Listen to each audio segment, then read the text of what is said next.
Time to get started. All right. Well, first I want to welcome you to the first annual Alfred Watkins Step Scholarship and Award Breakfast. First I want to welcome each of you guys. Tonight is senior night, and it's a special day. You've worked hard and you've earned your spot at the table. With that, it's a special thing. But I also want to welcome Mr. Alfred Watkins. Thanks for coming and spending time with all the students and with all of us.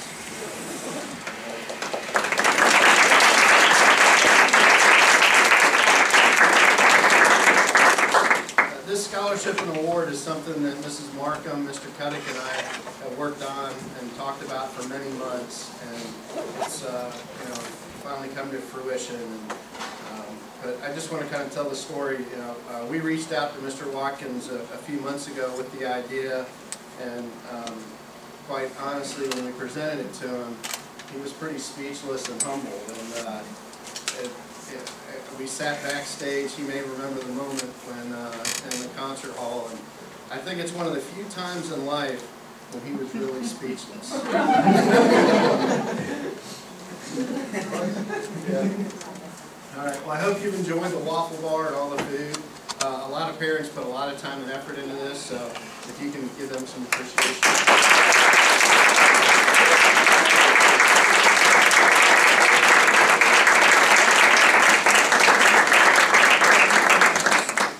All right, there's lots of good stuff. I think my favorite so far was the cheese grits, but I'm a cheese grit guy, so that was pretty good. I also want to introduce Pastor Benjamin Miller. He's in the back, and he's the pastor here, and he doesn't want a lot of recognition. I'm not going to call him up or do anything like that, but just want to tell you that, he has a heart for band students and opened his doors to us. He came to us and said, how can we help the band? And I just want to have you guys thank him and give him some appreciation.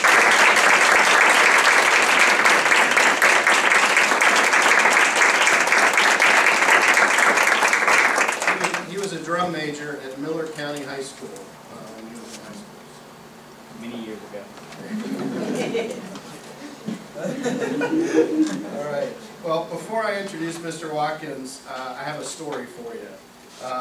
Though I'm the LBBA president, it's not often that I get to address you, and so I'm going to take advantage of that. And it's before I begin the story, each of you are going to get an envelope. And they're going to pass them out. I ask that you do not touch the envelope until you're told to do so. And they're going to place it on the table in front of you. You can go ahead and pass out the envelope. It's not full of lots of money or anything like that. I'd love to say that we're giving all of you a scholarship this morning, but It's going well.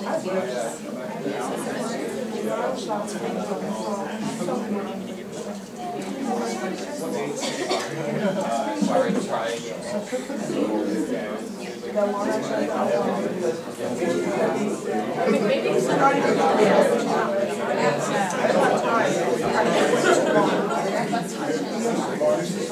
Yeah. Oh, yeah.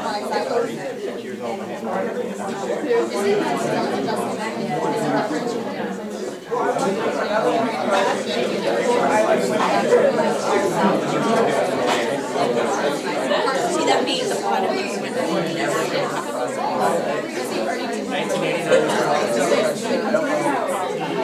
It's about 1989.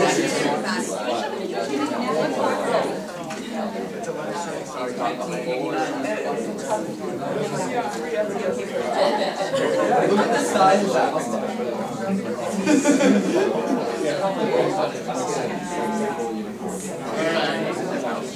did everybody get an envelope? Okay, great.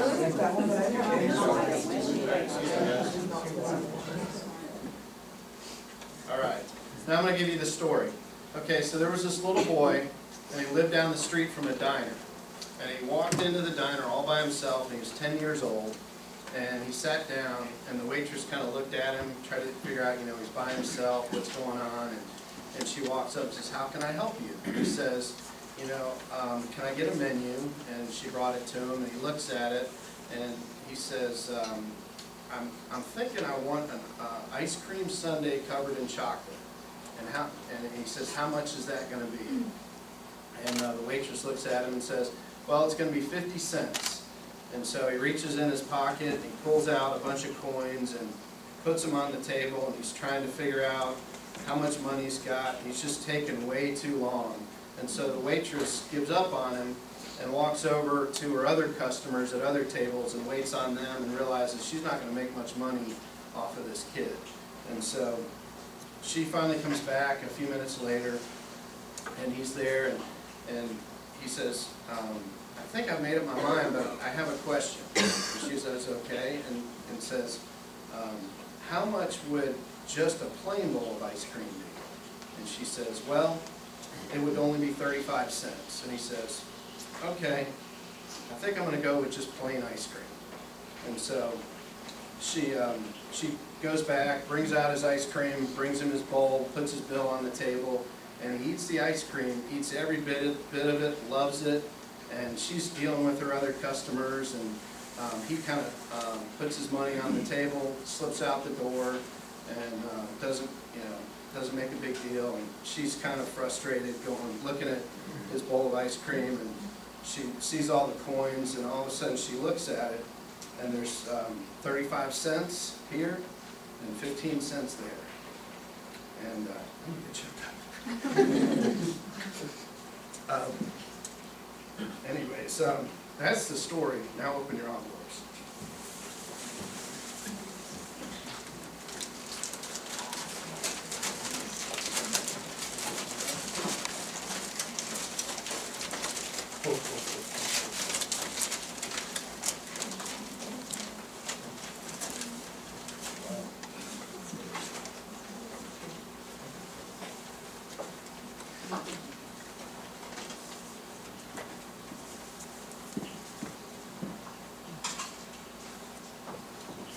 I hope you guys will keep that card as a reminder. For the parents in the room, if you're wondering what the card says, it says, your challenge. Always be the person that values people over chocolate. Alfred L. Watkins Step Scholarship and Award Senior Breakfast, October 31st, 2014. All right, and now I have the distinct honor and pleasure to introduce to you someone that needs no introduction. Would you please join me in welcoming our Director Emeritus, Alfred Watkins.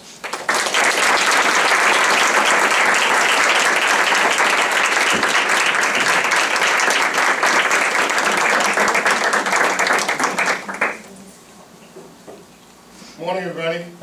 Morning. How's everybody? How you doing? Good. I'm looking around trying to forget you from your freshman and sophomore years and learn it all over again as seniors with various degrees of hair color and hairstyles and different glasses and some beards and mustaches and curly hair. And after having taken a year and a half away from seeing you, the only ones that look essentially the same are your parents. They're really easy to recognize. Congratulations on a special occasion. I've been around this activity for an awful long time, and I'm still shocked and surprised as to what happens in those 4 years in high school. I'd like to first of all thank Scott and Tina and the band directors and the other boosters for asking me to come back and visit with you just for a short period of time. And the name of scholarship in my honor is unfathomable. I'm talking about a guy who yesterday found out. Because I was driving on Piedmont Road, I was about 310, and I didn't want to get caught in the Sprayberry traffic because I had to go to the clinic to pick up something for my wife. I didn't know what time school was out. And I taught school for 37 years, 31 of it in the community. And so it was 3:10, and I called my wife and says, honey, what time does high school end? And she said, huh? I said, what time does high school end? She said, 3:25, I think. I says, not 3:10? She says, no. So I continued to go on, and then we found out this morning it actually ends at 3:30. So for all those years, I never noticed when the school day ended. I really never noticed. So for a person that just came to a community 31 years ago and saw my job as a service job to work with the community, I'm humbled beyond belief when people even mention my name associated with anything of excellence. Because I just worked hard every day, trying to produce the best product, trying to produce the best environment for the students. And so there are a lot of wonderful things that have happened through the years. But today is your day. Today is your day that you say goodbye to the marching band community. You go to the field tonight with your parents and relatives and brothers and sisters, and you, I suspect, give a rose to your mom and kiss her and shake your dad's hand embarrassingly, and pat your baby brother and sister on the top of the head, and you get your 5 seconds of fame. I remember you very well when you were when you entered the band. It was, I think, I looked it up last night, I think the class was 58. I'm not sure that counted all the color guard girls at that time. So it was close to 60. So you're the ones that loved the band the most. You're the one that loved the traditions of excellence the most. And you're the ones that did exactly what we asked you to do when we started the program off. But I don't want to be overly serious about what we're doing here. It's your day to celebrate. It's your day to smile. It's your day to feel good about your accomplishments. As you go through life, you don't get a lot of those days. You really don't. You can ask your parents about it. Sometimes you can ask your parents, what was the greatest day in your life? And they'll say, the day you were born. And they really mean it. They're not just patronizing to you. And the notion of, my gosh, that was 18 years ago. That's the best one? The answer is yes. So you don't get a lot of great times. We would like to think that we do. But sometimes you have to catch the moment when it comes by and smell the roses along the road, as my good friend Tim Lassiter used to always say. So don't be the person that I was and not knowing what time the school day ended, because I never looked up. I had to learn how to stop and smell the roses. So thank you to all of you for inviting me to the community. I tried to keep a good distance away so that you could, for 2 reasons. One, that you could learn your new staff. You could learn the new people that were going to lead you. And 2, Mr. Watkins had to separate the Lassiter band from his heart, had to separate it from my soul. And so I've been able to do that. Last year was impossible. Every day at 12:30, I would walk wherever I was and start walking out of my office to someone. My wife would say, where are you going? I said, I don't know, but I just have to go. So I'd walk from one room to the next room. And every day at 3:45, I would look at my watch. Say, okay, they're about on the field now. Every day. I went through the entire calendar year with you. And then I learned after doing that at some point in time, during that school term, that I had not to let go. I had to let go. So I did that by not coming to see you. But I knew what was going on, and I heard your music, and I saw your performances, and I even Facebooked some of you, which was kind of rare. And so I was able to keep up with your pictures in the band room and things of the sort. But I'm healthier now. I fell in love with music again, not from a technical, scientific standpoint, but from the love standpoint. So I'm a consumer of music once again. But I want to mention a few things to you with regards to some things that may help you as you travel through. I think this is the class that did "The Future Belongs to Those Who Believe in the Beauty of Their Dreams." Yeah. Well, let me tell you how that one came about. And it may help you as you go about your business. You've got a long life in front of you. It was an Eleanor Roosevelt quote. Eleanor Roosevelt was the longest tenured first lady in the history of our country. And Franklin Delano Roosevelt's wife, Moxie. She was tough. When he developed polio during his presidency, Mrs. Roosevelt stepped forward, representing him in an awful lot of functions. She was 6 feet tall, and looks down on you with those high heels. Can you imagine? And she was very anxious to develop human rights throughout the world. She was our first representative for human rights at the United Nations. So when I was looking for something just right for your group, the Eleanor Roosevelt quote had been sitting with me for many, many years, because I've always been a dreamer, and so are you. So as a result of that, that quote's just stuck with me for years. Nowadays, shows are based on nouns. Common nouns, proper nouns, nouns. Trees, forests, lamps, dogs. You name a noun, that's a marching band show. And so that one, for me, was one of the few shows that I based on a quotation. I'll tell you how it came about, just so you know. Because you were freshmen at that time, and I didn't talk to freshmen very much then. I was home in the spring, and I was watching a made-for-TV movie called The Rosa Parks Story. And I heard this beautiful soundtrack. And I recorded it on my phone, listened to it a few times, and emailed it to the arranger, J. Bo Cook. I said, Jay, can we build a show on this theme? He said, sure we can. What is it? So it became the Rosa Parks thing. That was the show, really. It was a combination of the strength of Eleanor Roosevelt and the strength of Rosa Parks, which is the strength of you. It's the strength of each one of you. So then the whole notion of having a conversation between friends, a conversation between thinkers, a conversation between people that made a difference was what that was all based on. So if you remember, the first movie was MLK. The color was purple. We had 3 tunes involved in that presentation. The second tune was based on Mother Teresa.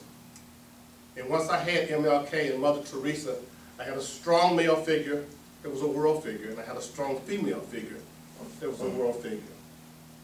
Simplicity and beauty and the strength of both of them. And I had to have something that had frenzy, or came from academia, or something that appeared to be confused in third movement, and that's where Einstein came in. Unfortunately, I used the music to Psycho for that movie,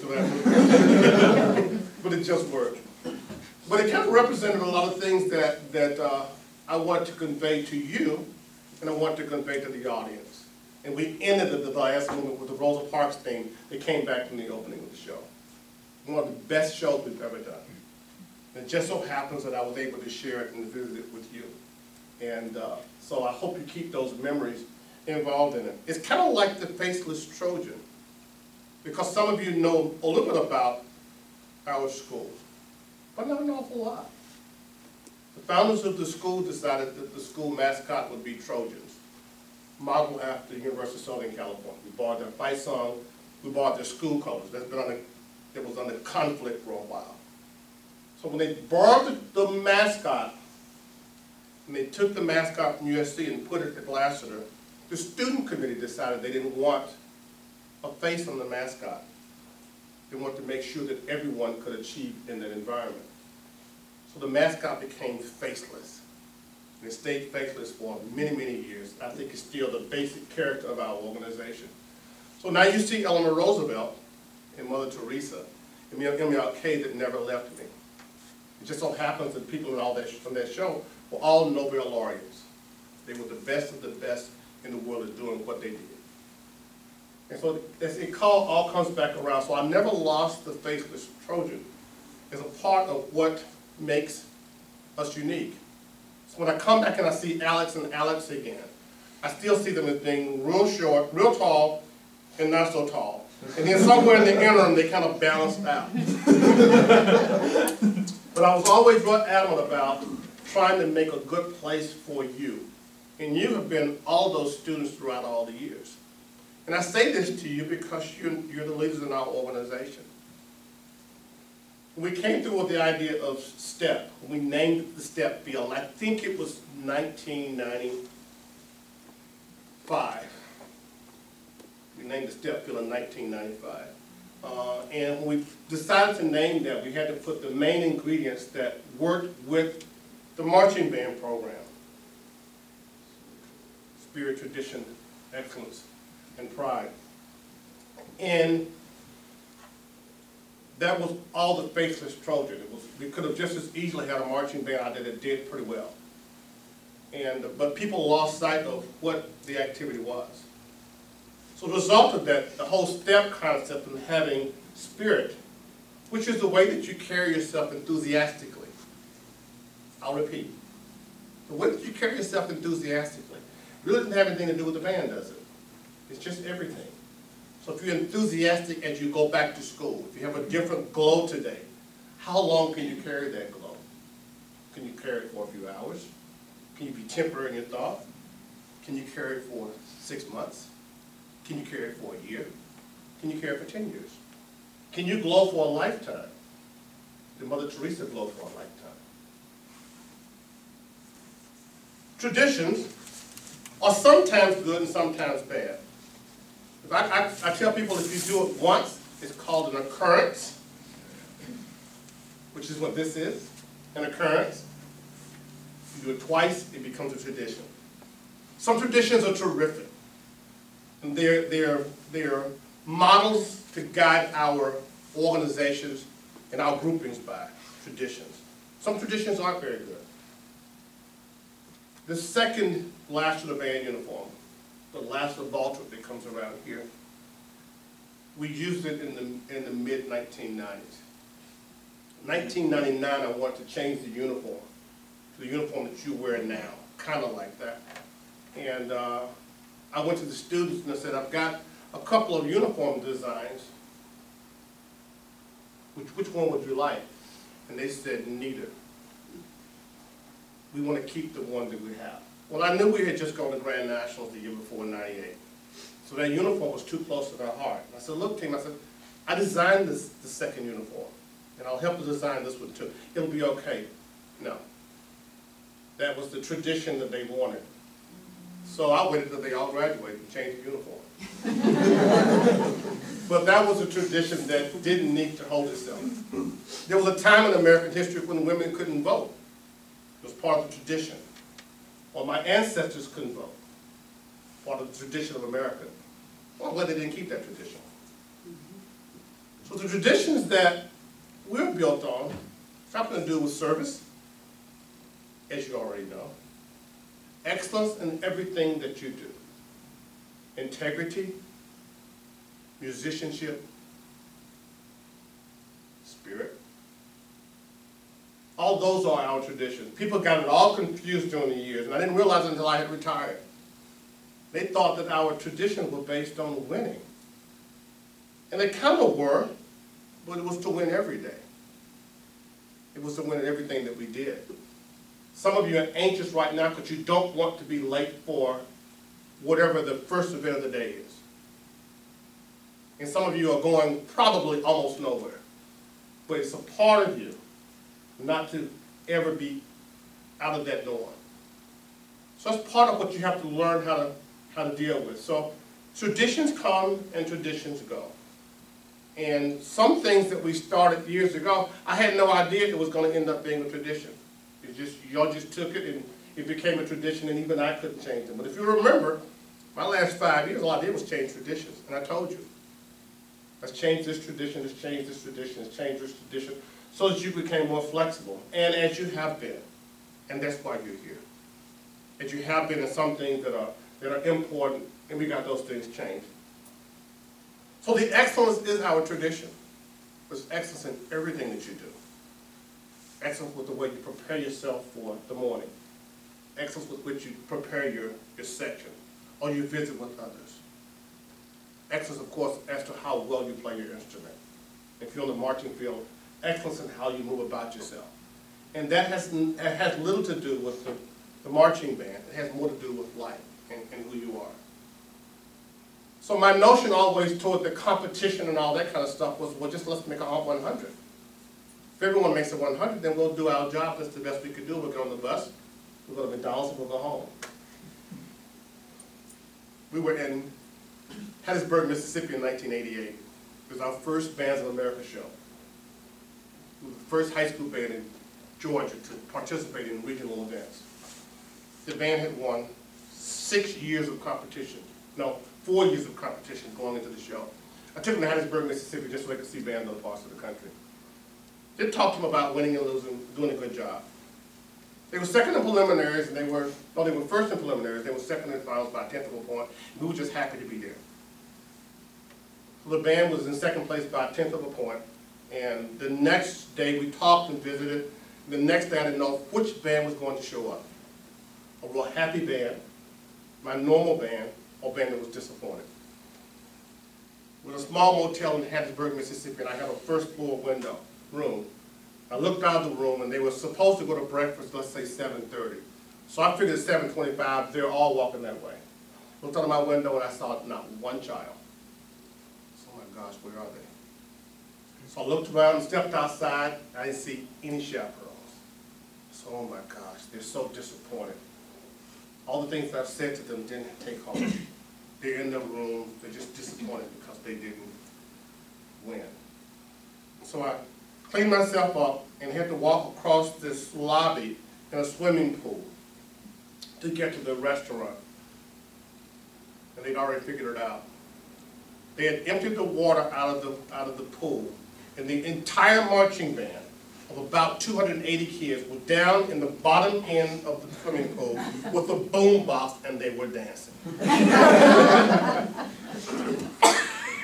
And I realized that excellence and being together and doing the best that you can is all that one can do, and that our traditions were already solidly in place. So those, you didn't change those, you kept those along. A part of our tradition and part of our excellence was, I didn't get to tell you about it, and I don't know that you knew about it because it was always a senior secret. And we started this one years ago, and it can change, but it's just a little secret. It's that the seniors in the band don't really need to do all that practice. The seniors in the band can show up and learn their marching band music probably in, depending on its difficulty, 3 days, 6 days, learn the drill in third time through. You got it? And the seniors have to wait on everyone else to learn their duties. If you're a ninth grader, it's not so easy. But the seniors don't need all the practice. So I had to figure out a way to keep the seniors in the band.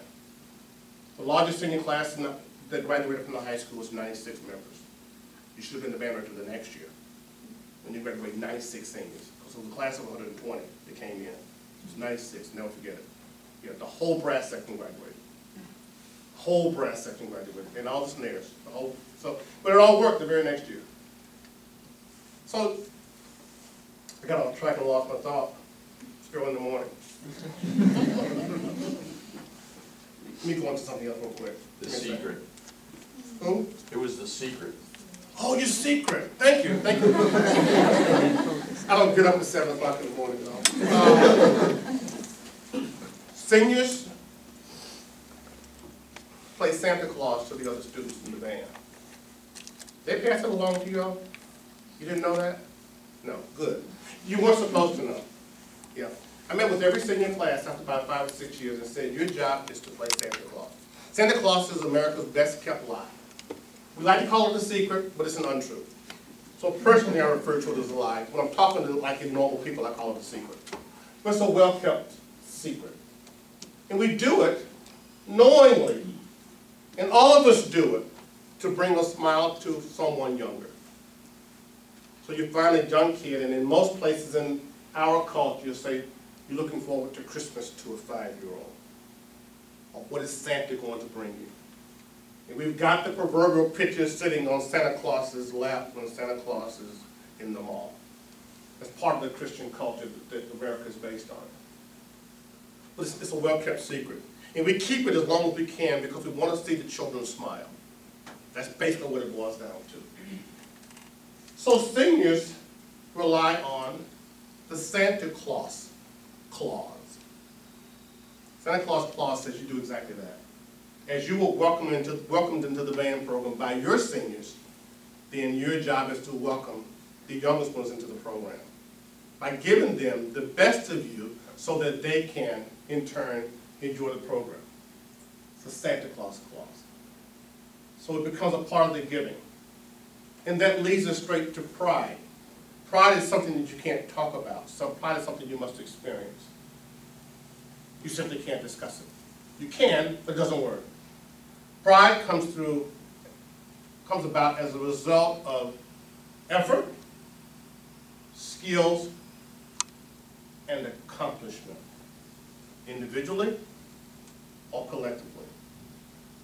So what happens to you is somewhere along the road you felt that pride that you had to maintain. How long does pride stay with you? It may stay with you forever. If it stays with you for a year, then the process doesn't work. If pride through your accomplishments stay with you forever, then that's kind of what it's intended to be. And I'll kind of get you out of here. The second year I took you to the parade, I believe, did I not? Yes. Boy, I should have retired before that. It was my fourth time watching that parade. It was a long parade.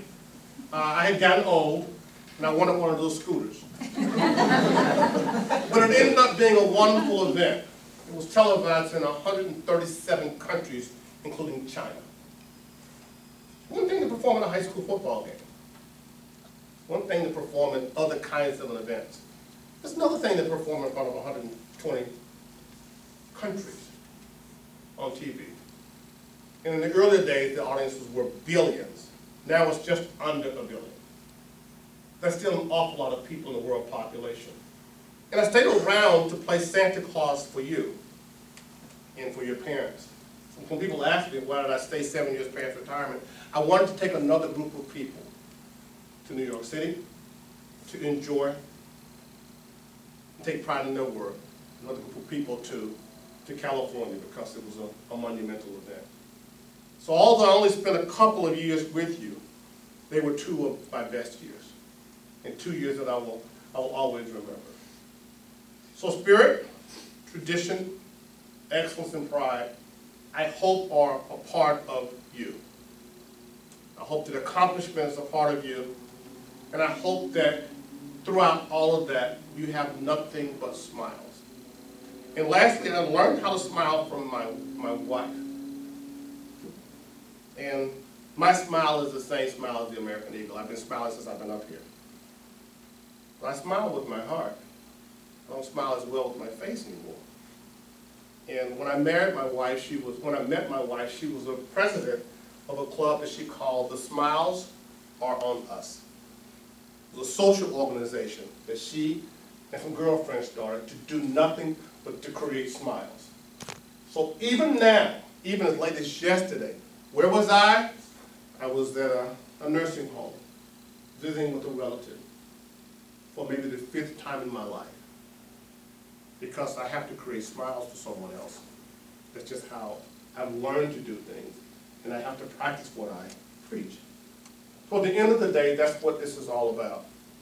Sure, you learn to play instruments. Sure, you learn efficiency. Sure, you learn friendships. By the way, there are 58 marriages in the history of the Lassiter band. People in the same band at the same time, marriages. 58 couples. 58 couples. We're keeping count on them. We have 58 couples that are married that both members were in the band. So when I see their pictures on Facebook, I think I'm a grandpa. So they call me a grandpa. But that's my story. And I stay away from you because I love you. And that was my way of allowing for me to separate my heart from the organization and to separate you from me. I didn't forget you. We'll never forget each other. That's a part of life. And it's a good part of life that we all should enjoy. It's a part of it. But things change and places change. And when you leave home next year, you'll know. And that'll always be a part of your life. So that's my story. It's 10 minutes of, and we want to do an award ceremony. Thank you so much for keeping my name alive. And thank you so much for not forgetting that I live. I appreciate it, everybody.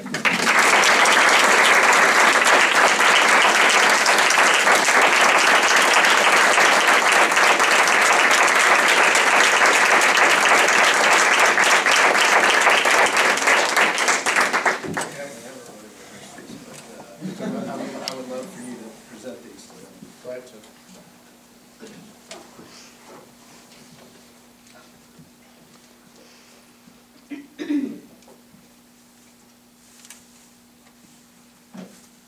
Did you tell them how this came about, maybe? I did did, I'll kind of cover the basics. The fundamentals of the way this works is the booster organization put together and sponsored the scholarship. $1,000 will go to one female student and $1,000 will go to one male student. And there are some prerequisites. You've got to finish the year strong, in good standing with the band. You can't drop out tomorrow and receive the scholarship. The check will go to your university. You actually don't get the money. We will send it straight to your university to pay for your tuition expenses. So those are two things, but all the criteria is based on everything Alfred just talked about. And we went into this, Mr. Cuddick and I, and we got a lot of input, but I got to tell you, I thought it was going to be an easy decision, and it was not. So we really struggled, and so I wish I could give out a bunch of these, and you guys are deserving, but we only selected 2, and I applaud everybody's efforts, and the 2 winners are truly deserving. So. Okay. It's a beautiful award, and it's an occurrence right now. So if it doesn't happen next year, it was an occurrence. If it happens 2 times, you got a tradition, and then you got a problem again. So if it's an occurrence, it's fine with me too. Oh gosh, I can't even pronounce it. The Alfred L. Watkins STEP Scholarship Award in recognition to your commitment to the principles of STEP and your dedication to the Lassiter Band Program 2014-2015. The Lassiter Band Booster Association is presented to Rachel Cohn.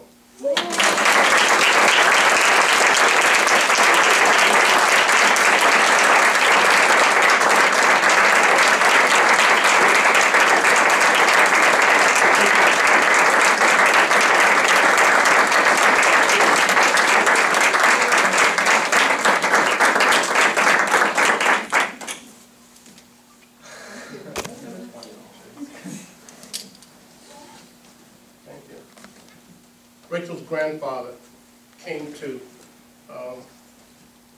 field practice in the stadium. He was elderly and wasn't feeling well, and the mother just had some surgery. So they were leaving the practice field, and Grandpa was on his cane and he was trying to make it. And I was in Mother Doom buggy, and I said, "Would you like a lift?" And he didn't want to ride, but his wife said yes. So they got in and I drove him around, took him to the car. And I'll always remember that. It was a real special guy here, just a warm gentleman. I found out shortly after that he passed away.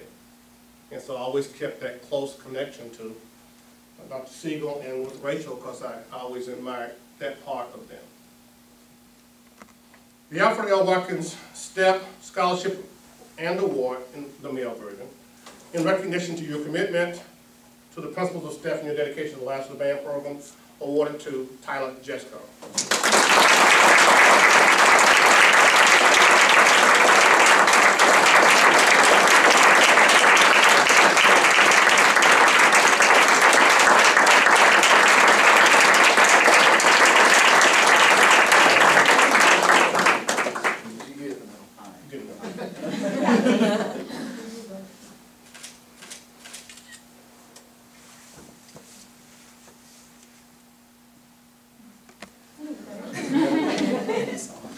Tyler was the only student in the band that actually came to my house.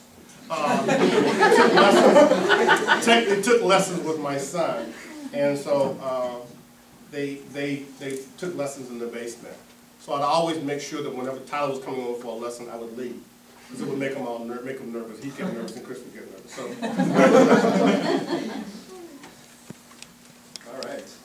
Well, thank you. That's it. I just want to give you guys a few moments to go to Mr. Watkins. I know you guys got a pep rally and you got to be back at school. So this wraps up the